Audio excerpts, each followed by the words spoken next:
Chinese architecture.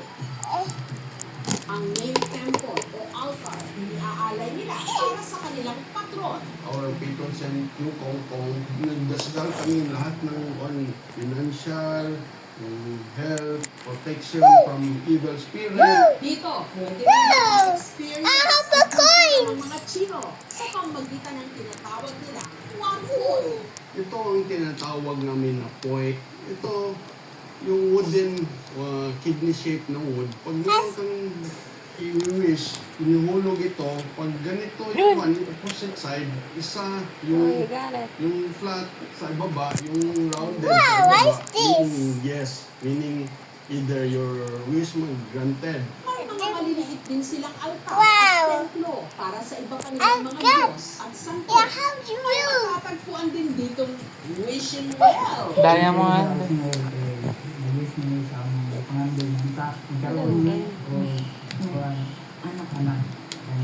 At ang isa raw sa sinasabya nito ng mga bisita, ang kanilang viewing matatanaw ang makapigil hiningang Cebu City View. Actually, the structure, it's like parang mula ka dito sa Philippines. Pero paalala ng pamunuan Ito mga makita. Taoist Temple, attraction man ito sa mga turista. Ang templo kung sambahan. Kaya para mapanatili itong sagrado, may ilang bahagi nito ang hindi pwedeng puntahan o litratuhan. In-encourage naman namin lahat ng tayo dito. Basta amin lang, dito kayo sa temple namin. Respect lang. Minsan, buksan mo na kaya. Maybe. Hiningin lang namin yung temple namin.